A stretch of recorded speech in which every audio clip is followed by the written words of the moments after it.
What's the matter? You don't like my house, Mick? What, it stinks? Yeah, it stinks. Yeah, you want to fight the big fight? Yeah, I'll fight the fight. What happened? You gonna take that? And you gonna take that?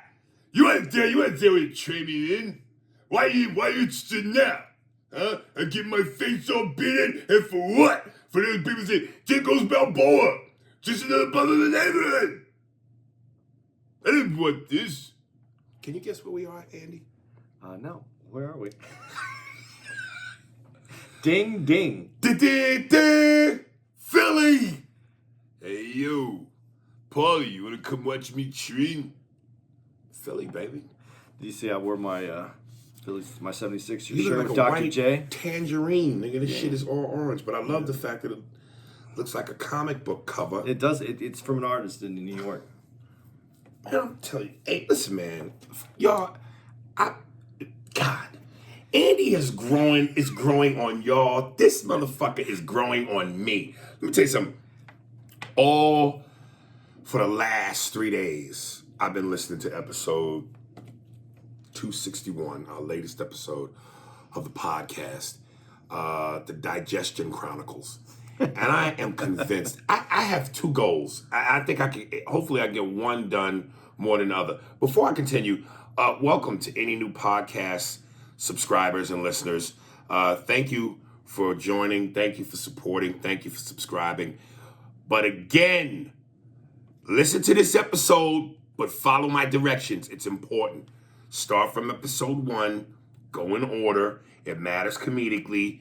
Characters, callbacks, growth, evolution. You get all of that in the show, which is important for a deeper appreciation. That being said, I even had a couple of people write into me email-wise and go, yo, I've never heard Andy laugh as much as he has laughed like he does on episode 261. And I think I counted it. It was 12 great chuckles for Really? me, dude. Yeah, yo. I was having fun on that. That was. It was a fun podcast, and I felt like that was one of those where if we were a basketball team, we was in perfect Shaq Kobe harmony in terms of the give and take. And I'm saying all that to say this. Y'all can't see it, or maybe you can if he's looking on the YouTube. Andy got on a tangerine shirt with Dr. J, like a comic book cover on the chest. And every now and then, I swear to God, between the Coke, the Porsches, the motorcycles, the bitches, the friends, the money, and the wardrobe, this nigga is a GTA character. I told my publicist, my wet dream would be to get the Spears and Steinberg podcast on the next GTA game. Like when you're driving around in a car and you're listening to your beats and your music. How cool would it be for our podcast to be on one of the stations where you just tune and hear, it is I, or Brett Butler, yeah? Or any 1,000 niggas, spicks and kikes. That fits that game perfectly. But Andy should be a GTA character. This white 75-year-old Jewish Rick Rubenstein ZZ Top has done everything Jew. Dude, first of all, I'm not 75. 55. Just I already feel bad enough about my age. Second of all, it's not a spick and a kike. It's a spike. I coined that this weekend. Oh, you put them together? Yeah, spike. I'm a spike. Okay. And I want to give a shout out to my guy that does this art in New York. It's Flylight, and you can find him on Instagram. And his name is PJ O'Rourke 2. The second is what I. But he's got a number in his name. He's 2, man. He's legit. I'm telling you, man, shit gets deeper. But he has his own shop out in the city, and I met him when he had this little teeny shop in the East Village. So yeah, man, you rocking hard, man. You doing it. I'm having fun. I'm cheesesteaked out, dude. I am too. I was going to tell you, there's no way I'm doing another cheesesteak tonight. I'm cheesesteaked out. We've been hitting Pat's hard, and of course, again, I know to all the local Philadelphians.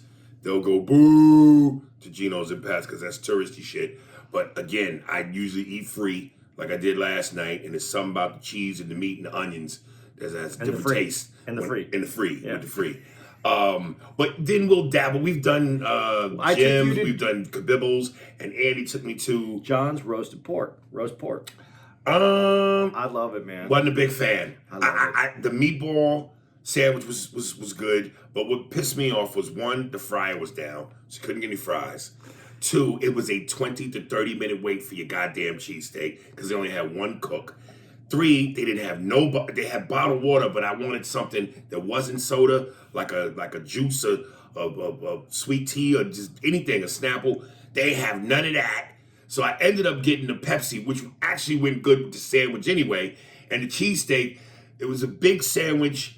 It had the sesame seeds on it, which I could have done without.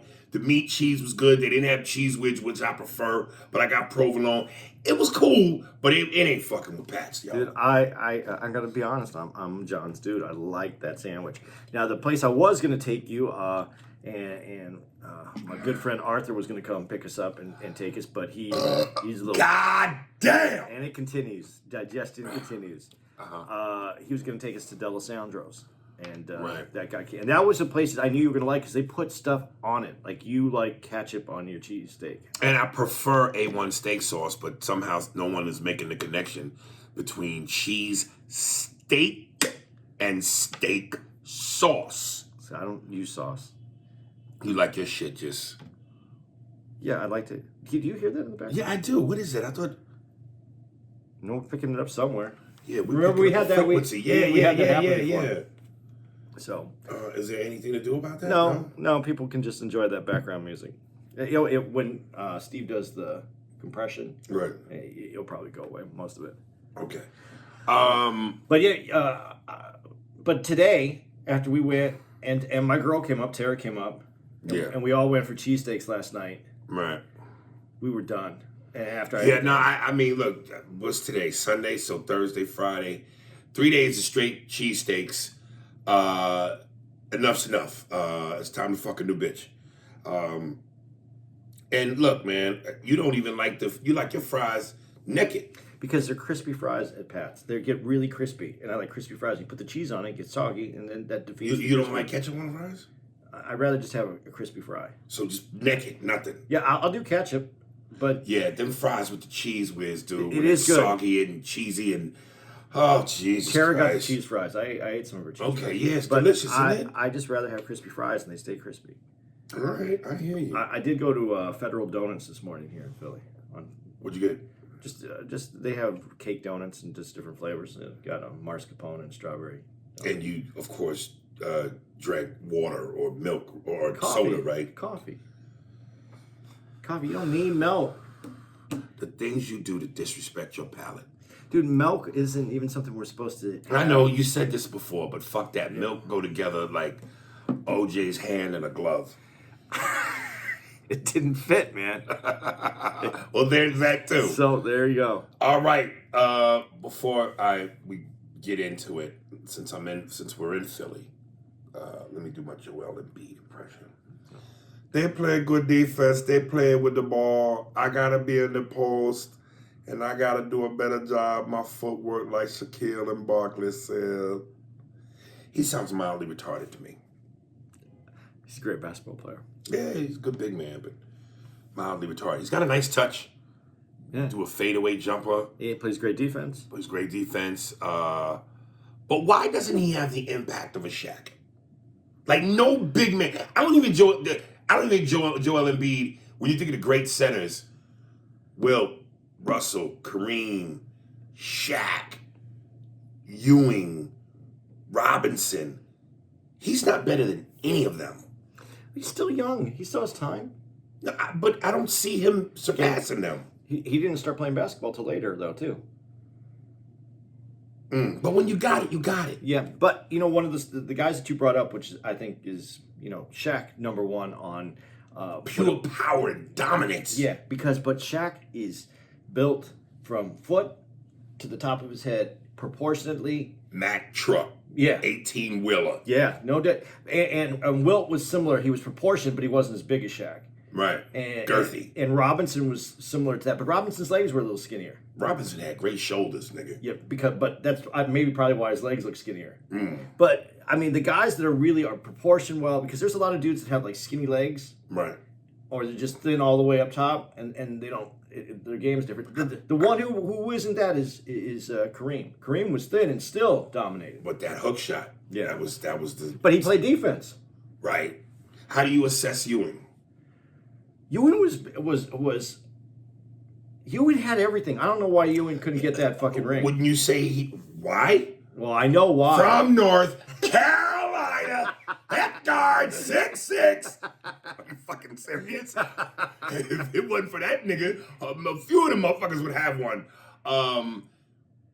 But of all those centers, I would say Ewing had the best jump shot. Like, he could shoot. Robinson wasn't really. Robinson could shoot, but Ewing could shoot from 18 feet.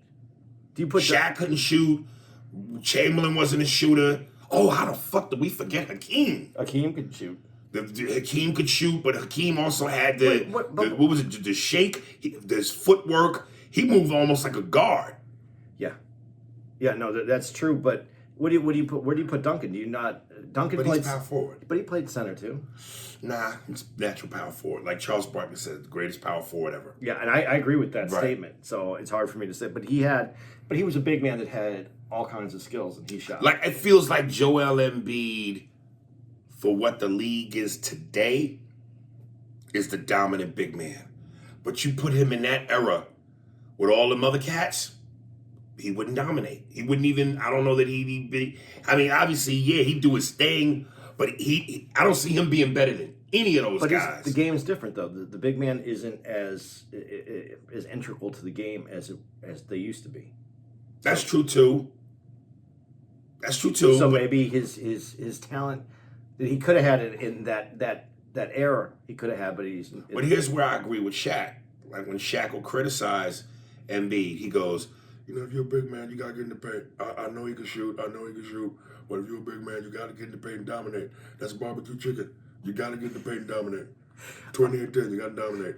In other words, force your way. Yeah. If you're got this kind of footwork and skills as Embiid, nigga, why are you shooting jumpers? Get your ass in the post. Well, that's what's happening in Phoenix right now. We just saw Phoenix. With Day is solid. But and in the playoffs, his game is they're going to the big man now, where they didn't because that wasn't the game that they were playing. And now we're watching it unfold, and he actually has more skill than people were giving him credit for. So we're going to see how this, and that's tonight is the Phoenix Suns and Lakers, as we're doing this podcast right now. So we'll see what happens. What time is that tonight? Because I know you want to see that. I think it's at 10. I think it's 10 Eastern. We'll be done by then, right? Yeah. 10 Eastern. So you can watch it in here. If they have it on at the club or somewhere around there, I'd stay there and watch it. Have them turn the volume on. Yeah, if we can. I don't know. I'll watch it wherever. You can. Nigga, if I'm the dick, you the balls. Dude, how much was your cheesesteak last night? Free. Mine was full price. But that's different. you know, at the comedy club in that little light it says Ari Spears and Andy Steinberg. Yeah. That's only because they know me and they like me. There's a lot of places when they don't know me, they don't give me any love. But as I've toured with you over 3 years, there's certain managers and certain people that have actually grown fond of me. You raced past what I said. I'm the dick and you the balls. Nigga, we come together. You know what I mean? And you white, I'm black, so we got that huge nuts mix from mixed niggas. You know what I mean? You Rick Fox's nuts, and I'm the Kembe's dick. All right. Dude, I bet, I'm going to say this and people are going to want to turn it off now. Rick Fox that probably has good looking nuts. Everything about that, he's pretty good looking. Steve, give me the phone, hang up. Coming out of that in 3, 2, 1. Is that you, Aries? Are you back? Yeah, let's get into something else. I knew I was going to get the hang up on that one. Can't wait for this Tuesday. I will be in New York, but I won't have shit to do till the night. So I will be, it'll fucking come on at night. Well, anyway, I'm recording it at home, so I'll see it at home. Part 2 of that great Tyson documentary.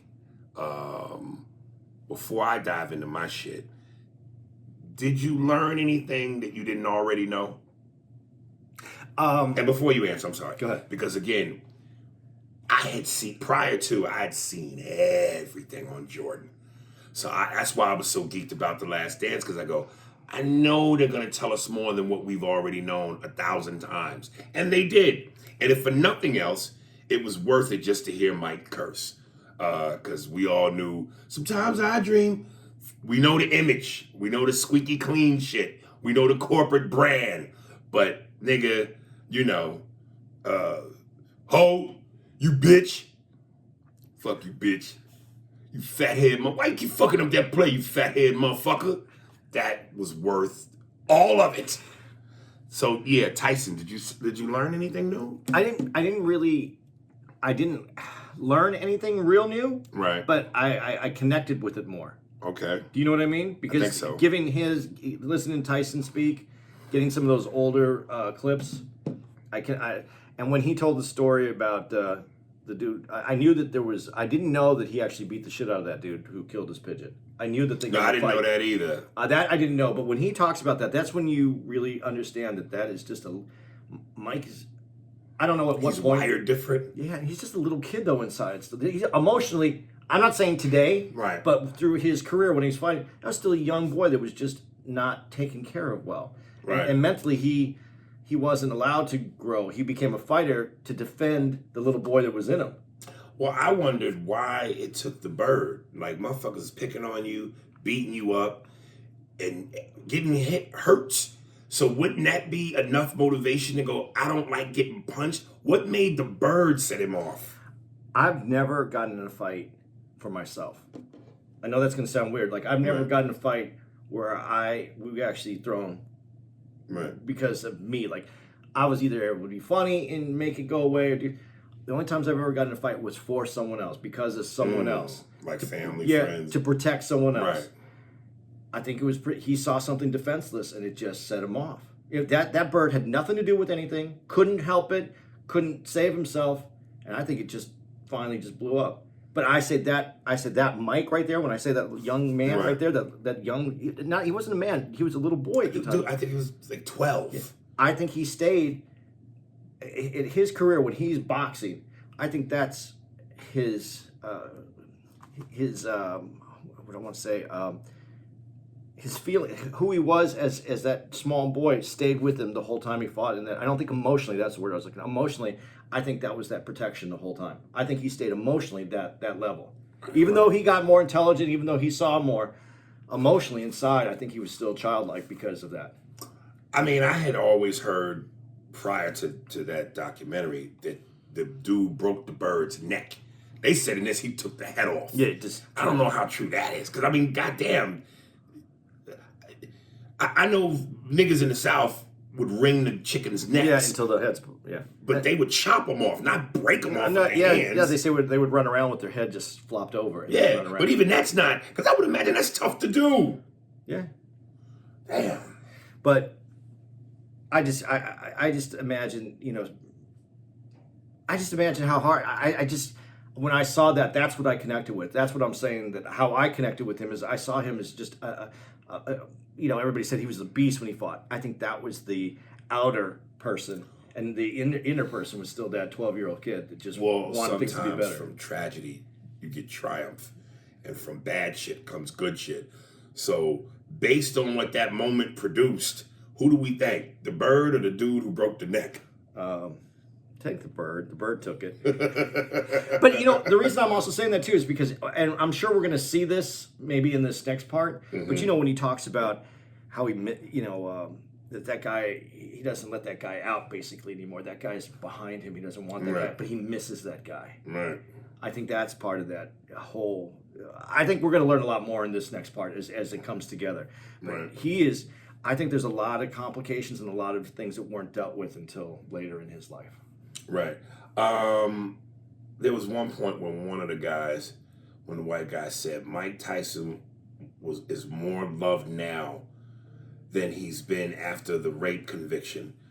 And what bothered me about that statement was, one, I didn't know why he felt the need to mention that. Why bring up the rape thing? Because I think deep down inside, we all believe Mike got a bullshit beef. And I know that sometimes with celebrity, unless you do something heinous like OJ and you actually kill somebody, people will forgive you when you're famous, even though sometimes they shouldn't, or if you win and somehow find a way to redeem yourself. And I think that if people honestly, especially women included, thought Mike really raped that girl, that would be an unforgivable offense. But I feel like everybody deep down knows he got a raw deal. So why even bring up the rape conviction? And I think part of why he is revered more now is because he survived it all. All of it. All of it. Well, I think I've heard this several times that if it was today, if that same situation came up today, he wouldn't have gone to jail though. Oh, he wouldn't have gone to jail. No, they said. I thought you were gonna say because of wokeness and cancel culture, he'd be doomed. No, because I've heard different stories. Some people have said that he wouldn't have. That's what I've heard more. That because the facts that were given in the case, it never convicted him. It didn't seem like he should have been convicted. Well, two things. One, they said his lawyer was a tax attorney, not a criminal attorney. Yeah. So that's number one fuck up. Number two, by that time, Mike was so not necessarily hated, but he wasn't revered. Listen, and that court case happened in Indiana with damn near an all-white jury. So come on, man, do the math. Mike Tyson, a nigga from Brownsville, scary persona, big, bad, dangerous, all-white jury, Indiana. Sorry, and a tax attorney. Yeah, he went down because the public didn't like him. Well, like you just said though, and as the little bit that I have read on this, there would have been a different kind of jury because a good lawyer would have got a more balanced jury for him. Right. And like you said, Indiana. I mean, I never thought he was, when I was watching this, I was a fan. I hated his fights only because they weren't long enough. I mean, I wish there was something to Mike that would have said, you know what, I'm going to, like Ali, I'm going to take him out in 8. But you know what? I prefer short, devastating, and amazing a la Tyson versus long, boring, methodical Mayweather. I'm not disputing that. I'm just saying sometimes when you pay $150 for the, I get it. You would like more than 13 seconds. You'd like more to bite your hot dog more than once. Right. I know people that actually bought the fight, were getting chips and drinks for people as the fight was starting, and they came back and the fight's over. Right. So that's like you don't get your value out of that. You got to watch it you got to watch the replay. But it was great. I mean, it still was great. But I was a fan. I didn't understand it when he went. I didn't know until later about the tax attorney or about that he wasn't a criminal attorney like that. Right. I didn't even know it was a tax attorney. It's a very complicated story. But if that doesn't happen to him, what kind of Mike does he turn in? I mean, does this? I'm not saying it's a good thing. I'm saying does this impediment in the road change and benefit him in some way? I'm not justifying that it happened to him. I'm saying, like you just said about the pigeon. I mean, is this something that, looking back, maybe kept him from going down some other place? It's he found religion. He found himself. Well, two things. Number one, I'm still scratching my head, going, how the fuck is Don King supposed to be your man that has your back? He's wealthy as a motherfucker. Tyson at that point was wealthy as a motherfucker. You have the money that the best lawyers can buy. Who made that mistake with a tax attorney? I don't understand. And if you're Don King, don't you want to keep your man out of jail for bigger, more payday fights? But here's the thing: as he's knocking everybody out in 13, in a minute or the first round, there's a limited amount of money that Don King can make from that because they know what's going to happen. If other fighters come up, now Don King can make more money because he was promoting everything. But remember, if Mike hadn't gone to jail, his next fight was Evander Holyfield. Yeah. That was going to be the money maker. Both fighters, Mike had already lost to Buster at that point. So one loss, Evander undefeated in their prime. That I would want to protect that. Yeah. And then the second thing is this, to what you said. I remember Jim Gray read a letter from Mike Tyson where Mike basically said to him, I didn't do what they accuse me of that has me in jail, but I probably should be in jail for other things I've done in the past.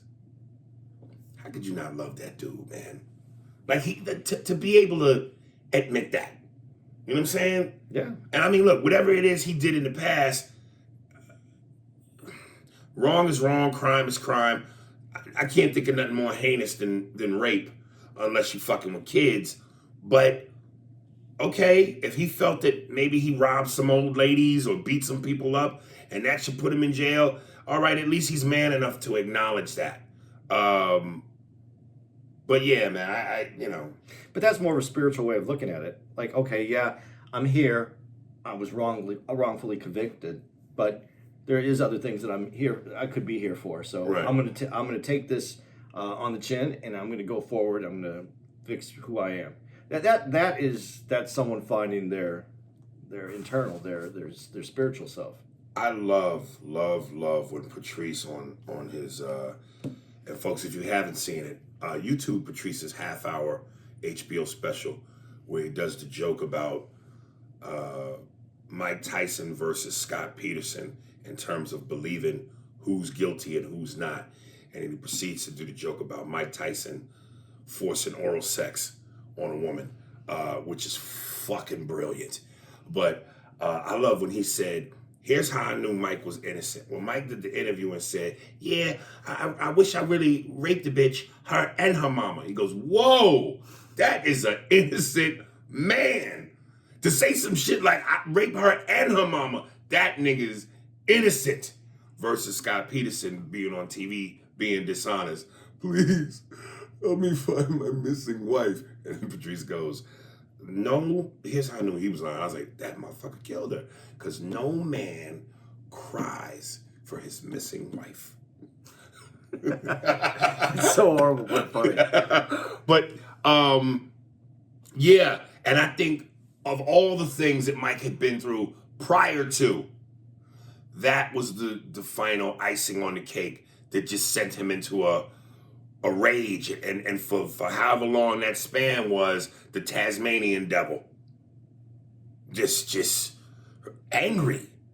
In jail for some shit you didn't do, being used by everybody, shit on by everybody, betrayed by everybody. Betrayed. No one, you don't know who loves you, who's with you. Yeah. But and again, that's why I go back to that was like the 12-year-old emotionally in him. He couldn't accept love because that 12-year-old didn't get what he needed. Right. And so he couldn't accept it from anybody, even if it was there to be given, because he was still emotionally dealing with the fact that he felt unloved from as a child. This is gonna make you okay. No. This is gonna make you feel old. They said in 1987, for one of his fight, the one where he beats Trevor Berbick to become heavyweight champ, courtside seats, $1,500. Do you know what they go for now? I paid, and I wasn't even courtside, but I had good seats. I paid $30,000 for the Manny Pacquiao Mayweather fight, and I wasn't courtside. 1 or 2 seats? For all my boys. Okay. Yeah, total 30,000. Okay. 10,000 apiece. Okay. Me, Ish, and Ivan. Courtside, of course, you had De Niro, Tom Brady, Denzel, Barkley. Those were 80,000. Yeah, I thought it was like 50,000. But yeah. 80,000, dude. 1,500, and that was back in '87. Yeah. And that was a lot of money back then. Yeah. Oh my God! If you had it, would you do it? 80 grand. If you had it. You mean no? If I didn't feel it. What do you mean? Like 80 grand. If I had somebody's money that made an exceptional amount of money, yeah, I would do it. If 80,000 didn't feel it. Fuck you up. Yeah, it didn't feel like Yeah. I could. No, but there's some people that by principle go, that's just ridiculous. I wouldn't go to every fight, but if there was a fight that I wanted to do that was a once in a lifetime Gotta fight, splurge, man. but I would have a hard time spending that on a Tyson fight only because as great as it would be, I would have to wait in line longer than I would be sitting for the fight. You know what? You say that, but if you've ever seen Mike live, it's, dude, I'm telling you, like when they showed him coming to the ring to fight Michael Spinks, and that fight ended in 90 seconds. Yeah. The commentator goes, you could feel the electricity in the arena. That's not an exaggeration, dude. When you went to a Tyson fight, you're waiting, and you know, he's the champ, so he comes out last. So the first dude come out, boom, boom. Then the lights. Then a roar. And out of the tunnel, here's this nigga with that towel, black shoes and trunks. You're anticipating devastation. He looks intimidating. He gets in the ring and he does a lion's walk back and forth with that look. It's dude, when you feel that electricity, you say that, but you'll do it. Yeah, when you watch him as he's standing in front of the other fighter, I was scared for the other fighter. Right, Always. right. He is that him walking into the ring though with the towel through his whole career and the shoes with basically no socks. Right. I mean, I don't think he'd wear shorts if he didn't have to. He would just, That's funny. He would just go in there. Just the towel and the shoes and naked. Naked, just go in there and just beat the fuck out of someone and leave, man. And if you know he's going to eat your children or step on your testicles, if this nigga's dick is out, there's nothing to not suggest he's not going to fuck you after this fight. Or in the ring. In the ring, yeah. Just ear bites, stamp your testicles, your children. Oh, man. But it was just... Yeah, but I did learn this in the fight too. Now, before we get too far away, I mean, not the fight for the show. I didn't realize because we talked about this. Black don't crack, and then I said, but some black dudes though look 80 from birth. Right, Morgan Freeman. Let me tell you, Andy, when I came out of my mother's vagina, I looked like I had just received my freedom papers. I know that I look stressed, but that's what happens when you're Morgan Freeman. I've always told you I've had a pumpernickel hue with poppy seeds all over my face. I was introduced to the world just like this. Go ahead. But I didn't realize when they were talking about it, the guy said, how old do you think he? And they're like thinking he's 22, right? Or what? And he was, how old was he at the time? 15. When Gus, the model first, 15, I 15, think, yeah, like 15. And they said he wanted to see his eyes so he could see the kids. You know what was funny about that to me though? I went to the mirror and I wanted to see how old I am, so I looked at that my eyes and I was like, oh, you can tell from looking. Here's what's crazy. I saw on Instagram they had a side-by-side picture of Mike Tyson at 15 and Ali at 16. The girth difference was crazy. Ali was bony. Yeah. Tyson was still, as a 15-year-old, thick. A neck the size of a head. I mean, when he comes out, and that's what's about the towel, and you see that, how hard, I mean, I still can't believe that he ever got knocked out. I mean, even though I seen the knockout, I'm like, he had... But again, like I say, he wasn't like Roy Jones, where once Roy slowed down with age, you pluck Roy one time in the chin, he's down. You got to beat Mike up. That neck, that chin, Mike could take a punch. All of Mike's knockouts weren't one-hitter quitters. Right. You had to beat him up. It took Buster Douglas 10 rounds. When I went to the Holyfield Tyson fight, the first one, and he was about to knock Mike out, he didn't knock Mike down until, I think, round 6, and damn near knocked him out in the 9th. You got to beat Mike up, man. Lennox had to beat him up. So, and again, dude, when I went to Vegas and I saw Mike, that nigga's back neck combination. I'm telling you, if he were a dog, he is a pit bull. He's a fucking pit bull. Not to be fucked with, man. Let me see what else I got here in my notes. We're not gonna. I was going to say we're not going to get to the Florida Creek conversation in this. You want Robin? Yeah. Oh, that's last, baby. Okay. Just you say the best for last. And I wrote, look, again, when they show him the footage of him knocking motherfuckers out, like I said, I don't give a fuck, dude. A primed Mike Tyson beats everybody except Ali. That would be the fight. Except Ali. That would be the fight. That would be the fight. Prime versus prime. Somebody even said to me, yo, prime versus prime, who wins between George Foreman and Tyson? Yo, first of all, Muhammad Ali showed us the blueprint when he made fun of Foreman going, he throws those large looping punches. And remember, Tyson's whole style was slip, dip, roll, side to side. And when he was with Kevin Rooney, he was a master at it. So, yes, George Foreman hit hard like a motherfucker. but I don't think he could catch Mike. Mike's too fast. And he throw them looping punches. And Mike dip one of them bitches and come back with that 5-piece combo. Out of there. Well, and two, out of there. And the way he was taught to fight, Mike was taught to fight, slip that punch and then fight from the side. Yes. So and that there's nothing he could do about it because, like you said, he has to Right. throw those looping punches. By the time he turns around, he's going to take 5 pieces. Exactly. And you know when we already knew when they would show Mike looking at the films of old fighters and how he said he adapted to certain fighters' styles. His biggest influence, he said, was Sonny Liston, but more so Jack Dempsey. And again, I said this before on the podcast, and I know Jack Dempsey is heralded as one of the greatest heavyweights ever.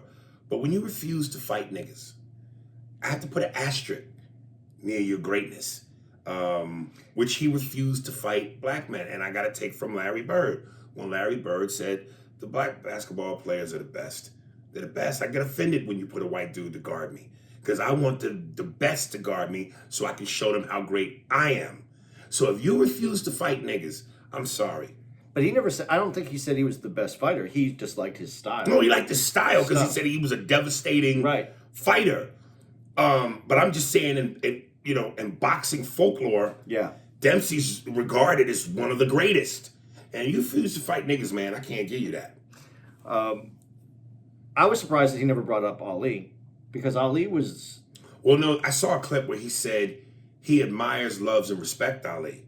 But he wanted to be more like Sonny Liston because Sonny Liston was devastating. Mike liked devastation. He didn't just want... You're right. And he's even said, I'm not like Muhammad Ali. Muhammad Ali's not like me. I love him, I respect him, but he specifically said Sonny Liston. But that's why that fight would be great because it's two different... You talk about him and Ali? Yeah. Oh, that fight would have had the magnitude of Manny Pacquiao Mayweather. Because remember, up until Pacquiao finally fought him, everybody was going, Mayweather has walked through everybody. The only person we could see beating him was the undefeated. Well, he had lost to the one dude by then, got that devastating knockout. But again, Pacquiao's the only dude. Pacquiao's record was pretty much only one loss, devastating power, crazy speed, and the Ali Tyson would have been huge. Huge. I feel like that might have been boring though. It would have been, I would have enjoyed, it would have been fun to try to, I don't know if fun's the right word. It would have been entertaining to see two very fast fighters. Very fast. And to try to see, because styles make fights. Yeah, and Ali wouldn't let him hit him. And it would be, but he might hit him. Yes. Because I have a hard time believing for 12 straight rounds. And I think that would go the distance because of Ali's footwork, his ring generalship, his ring IQ, his ability to fight backwards, his quick jab to keep Mike at bay. But with Mike's ability to slip, dip, roll, go to the side. What happens when Ali misses? What happens when Ali when Ali misses and Tyson gets close? And again, Joe Frazier touched Ali a lot. And Joe Frazier is almost a lesser version of Tyson. Not as powerful, and he only was known for his power at his left hook. Tyson, faster than Joe in footwork, hand speed, and power in both arms. So what happens when he touches Ali? And Ali had a chin. Tyson's got a chin. Can Ali take it and get up? How many jabs and overhand rights can Tyson get peppered with before he caves in? Prime to prime, I don't know how it works. Prime to prime, I give the win to Ali barely. But no knockout. Just the distance. Just the distance on points, barely. Because I just think Ali was a prime Ali. Woo! Folks, picture this. Go to YouTube and type in Ali versus, what's this nigga's name? Cleveland Williams. And I always talk about this fight. It's the nigga with the perm, the conch. And Ali hits this nigga with so many sexy combinations. And that perm, is bouncing everywhere. I mean, fucking perm juice has to be splattering the ringside. That to me was Ali's sexiest fight. Then go type in Tyson Marvis Frazier, Joe Frazier's son, when Mike dusts him off in the first round. And check it out. When he knocks Frazier out, Frazier's already out before his body hits the floor. You can see him in his eyes when his eyes roll back. But then when he sits on the canvas, look at his legs. He's out, but his muscles are still twitching, and his legs twitch. Put that mic in the ring with Ali Cleveland Williams. Ali. Wow. I think the only way you could really look at it is if you said 10 fights. Who comes out with the most wins out of 10? Out of 10? Yeah. Like a basketball series. Yeah. A 10, them niggas would die. You gotta shorten that nigga to the best of 3. I give it to Ali, man. I give him his technique, but what I'm going to say is that he's not going to win all of them. Right. Ali's not winning all of them. Tyson's going to catch him a couple times. I believe so. It's just, can they survive it? Well, but see, that's the other thing, though, about Ali. Ali could stand in the corner, and he could take those punches. Yeah, but the only person he did that with was Foreman. And even then, he was making him miss or making him hit his arms or his stomach. But Foreman had one of the most devastating punches. Yes, but that's my point. When you looked at the Foreman-Ali fight, he wasn't hitting Ali in the face. No. You ain't going to be taking shots to the face like that. But that's what Foreman, he broke everybody's body apart. Yeah.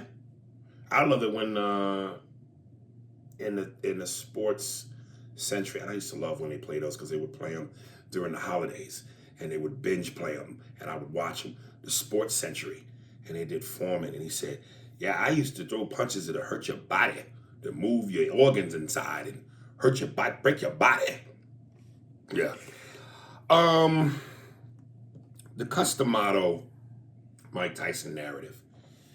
And I know that Mike would say Cuss was like a father figure, mentor, loved him like a dad. Cuss treated him like a son. And I'm not saying he didn't legitimately care for Mike, but can we be honest? Would Cuss really give a fuck about this nigga from Brownsville that was from the streets and slightly uneducated and rough around the edges if he didn't have anything to gain from it? No, but I mean, they talk about this a little bit. I'm sorry. Go ahead. But when you hear that, you go, oh, like father figure, oh. But if Mike didn't give you a chance to be responsible for a champion, you wouldn't give a fuck about him. I'm not disagreeing with that. But Cuss says as much when he said, I wouldn't be here. I wouldn't be alive if it wasn't for him. Right. He gave me that spark to continue. Right. I think there was the love for him as a kid, as you know, not just as a boxer, and I think it was because it made him feel alive again.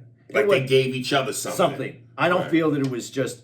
Yeah, it was all based on boxing. It wasn't like it wasn't out of the goodness of his heart, I'm going to help out this I'm going to kid. just help this nigga kid because it's in my heart to do so, even though I ain't got nothing to gain from it. He wouldn't have done that. But at the end, his ability, the spark that he gave Cuss, the love that D'Amato gave back to Tyson, that was reciprocal to each other, and I think that that's what made that relationship.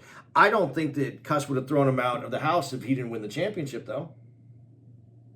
Interesting. That's what do you think he would have like had compassion and said, okay, we'll bring like that's a good question. Like love for my son. Am I gonna? Yeah. I don't know. I really don't know. But I know that it was reciprocal in the way that it brought him out of retirement.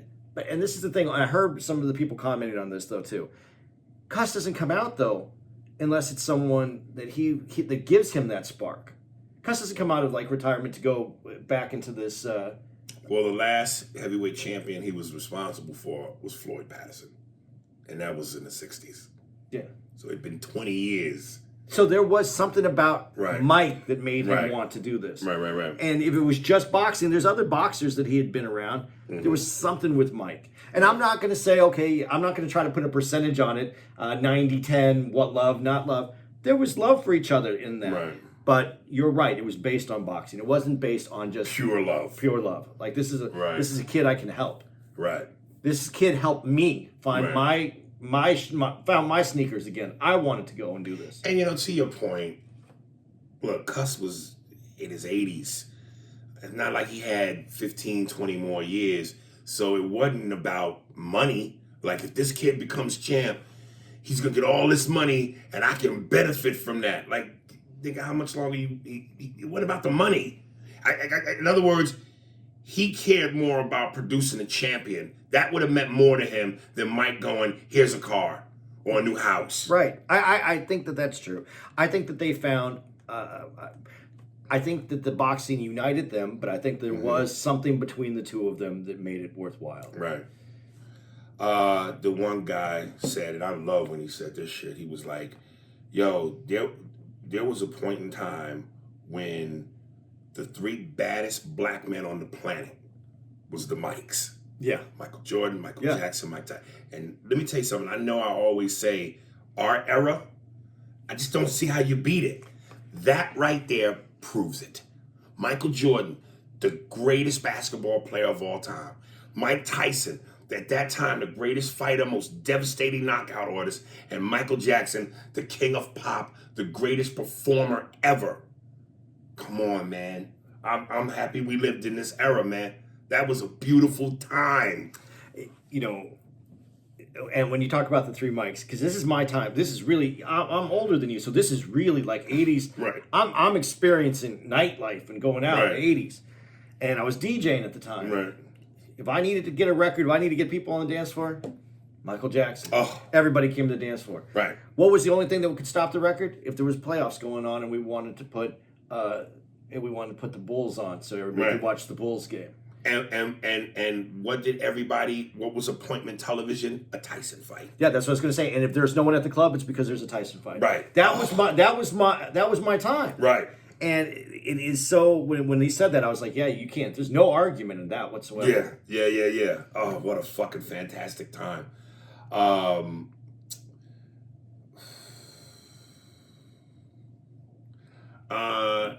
when you brought up Cuss, and of course I mentioned this when we did the Rocky thing, how Sylvester Stallone took creative theft and stole that moment when Cuss said all that stuff. There was another moment that reminded me of that when Tyson won the championship from Burbick, and Cuss had already died, Jimmy Jacobs had already died, the two people who he loved and trusted. Kevin Rooney was on his way out, which to me is obviously his fucking best trainer. But Tyson's got the belt around his waist. He's got his arm in the air like celebrating, and Don King is hoisting him up. And it reminded me of that moment in Rocky V when Rocky was training Tommy Morrison, and Tommy started to sway towards the Don King character, and he won a fight, and he had his arm up, and Paulie says to Rocky, "There it is, Rock." And Rocky goes, "What? You're sinking ship. It's going down." And that photo of Tyson with Don King just was like, that was the beginning of the end. That was the beginning of the end, dude. You're bringing up all the guys that were on the team. That's another story that I didn't know. I'm sure you have it in your notes. Who was the dude who,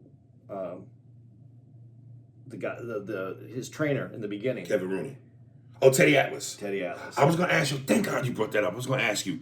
But go ahead first. I didn't know that story about the gun. I was going to ask you. I'm glad you brought it up. Did he overreact? He's a kid. Yeah. Okay. Yeah, he overreacted. Now I can understand the irritation, the aggravation. Who knows how it was brought to him, how it was presented to him. Right. But you have a relationship with this kid. Right. You know that he comes from a different place. Yes. He has a different, and you don't go up to him and go, "Hey, what the fuck is wrong with you?" Right. And then have that conversation because you know who he is. You just come at him with a gun? Well, let me play devil's advocate and put on your hat and see it from both sides.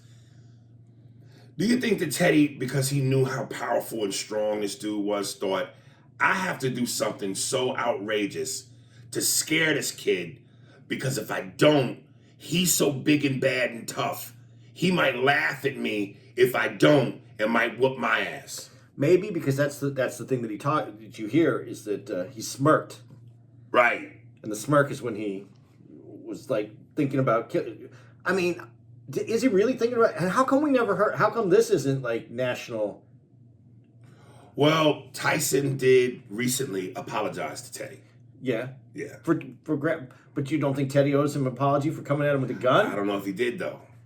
He might have. Listen, I'm not minimizing what Mike did, but like he said, and you said in the apology, he was a young kid. Right. He did something dumb. He knew that it was dumb. And the way Tyson says he knew it was dumb right after he did it. I think that's something Teddy could have came up to him and go, "What the fuck? Are you kidding me?" Right. And maybe that changed. We have love. We're family, and you're going to do this to someone in your that's part of your family. Right. I think that would have. That's what I'm saying. That's where Mike gets missed, because to be that guy and not have that love, and then make a mistake like that and not have the people you trust come back in a way, and I'm not going to say with love for him, but come back and understand him enough to say, hey, what the fuck is wrong with you?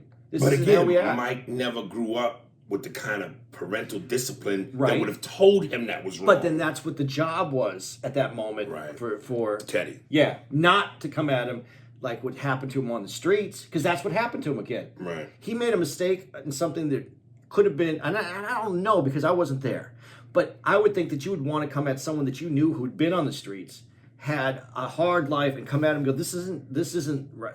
Let me explain to you what family is. Let me explain to you who we are to you. Instead of coming at him with a gun, what he's already experienced on the street and knows how to deal with that. That he knew. I think almost coming to him with the gun put him into a deeper, darker place. Yeah, But I didn't know Teddy Atlas. What was that scar on the side that he has? Do you know the story on that? I don't. I would like to know, because he seems when I just thought he was the boxing guy. Right. And then when that story that's your first to go to a gun, that's someone who came up with street life too, though. Right. You just don't go straight to the gun if you don't have some experience in something, and then have that thing on. Teddy's experienced some shit though too. Yeah, that'd be interesting to I would like to know what it is, because that's I was going to ask you that. Like a cut, like a knife. Yeah, right? it looked like someone tried to take that half off. Right. Right. All right. Here we go. Floor Creek. The bitch. You can't start off. You got to start with Floor Creek, and then you can go. Floor Creek, the bitch.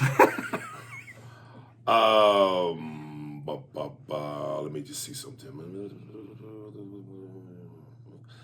All right. When you see Robin Givens with that interview with Barbara Walters, and a lot of people describe it this way, Mike was sabotaged, set up.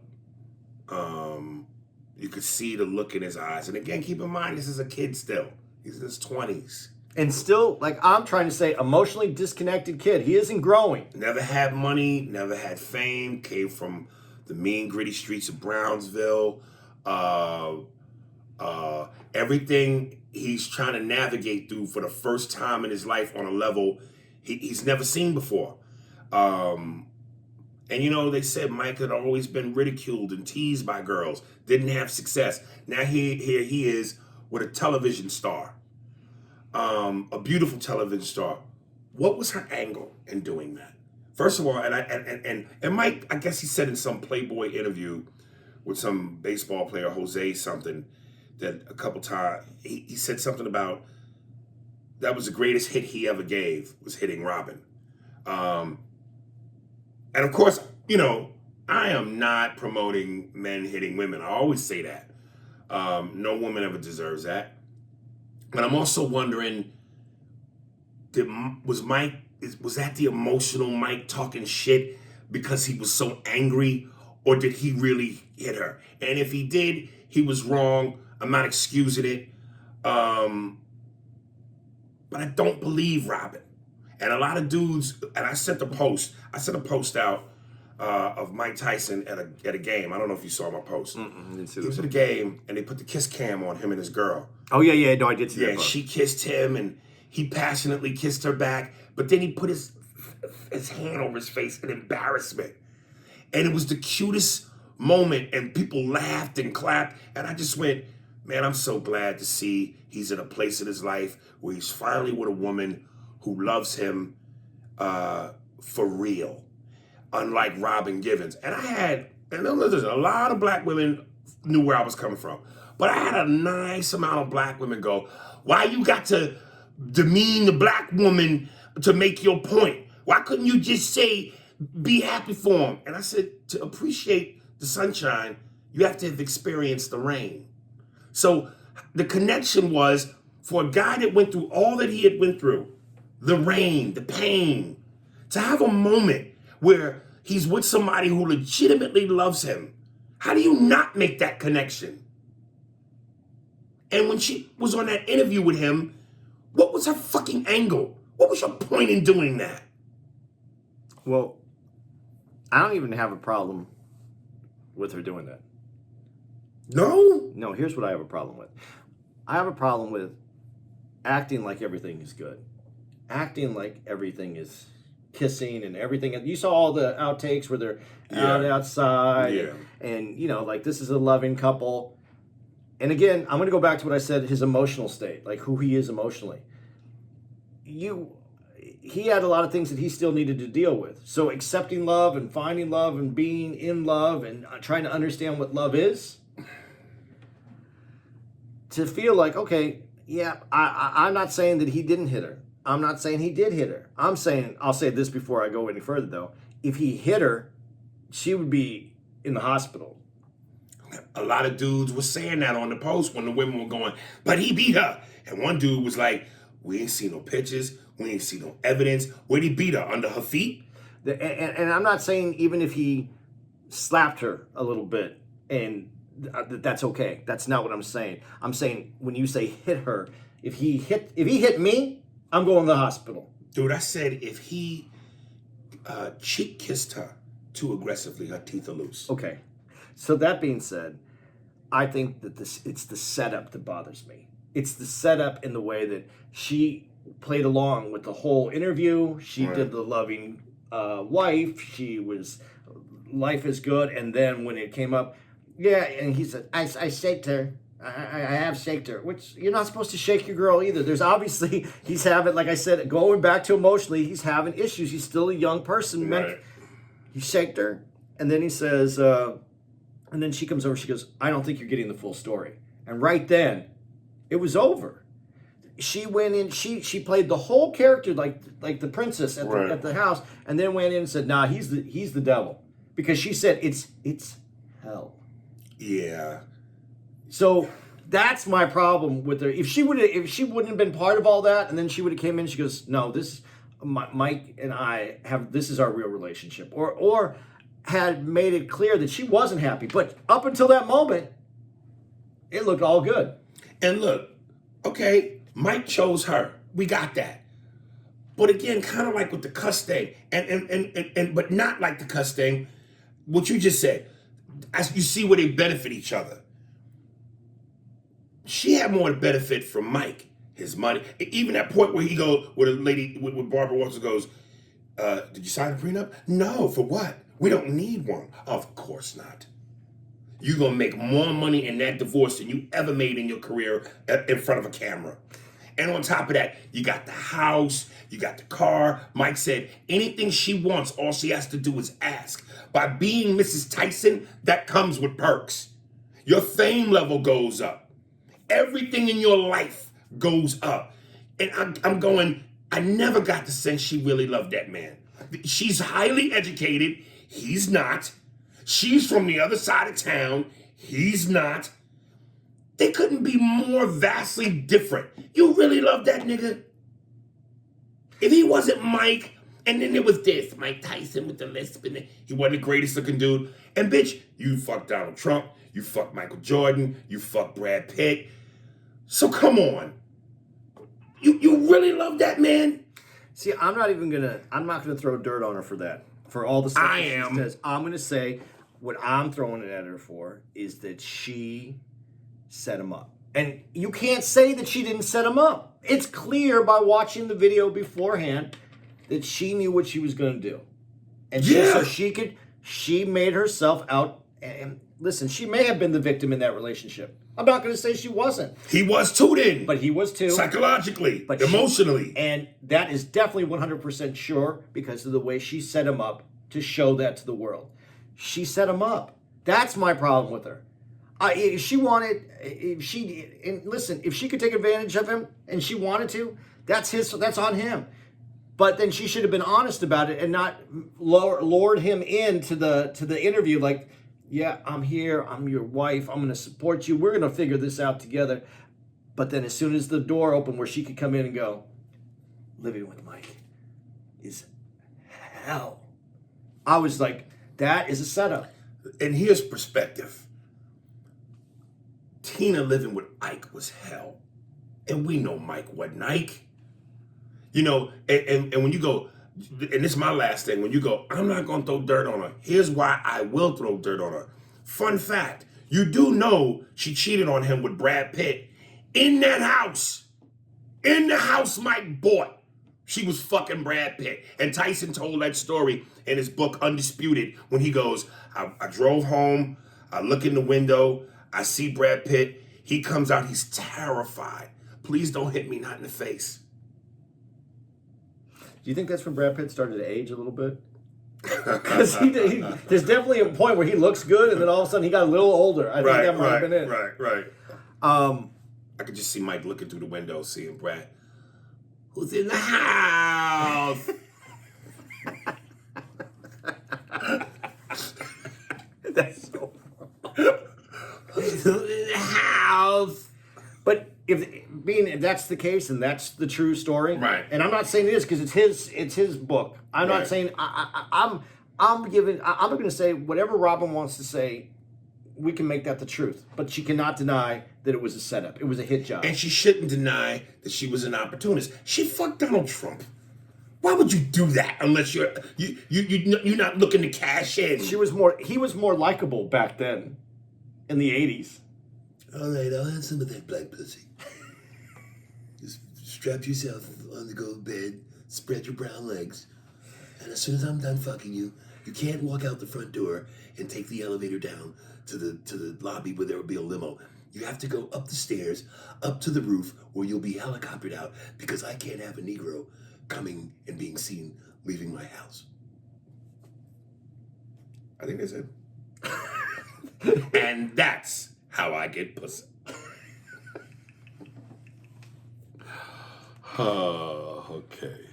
We're gonna be when you're listening to this, we're gonna be in Irvine. California. So if you're out in California and you haven't been able to get out, this is it, baby. This is it, baby. God, I'm so looking forward to part 2 of this documentary, man. Yeah, I'm just looking forward to this motherfucker. Okay, here we go. Anything else before we make sure we covered everything? well, we just talked about Tyson. I mean, No. I mean, in exiting. Oh, on the exit. Look us up on Spearsburg Pod. Yes. On Instagram.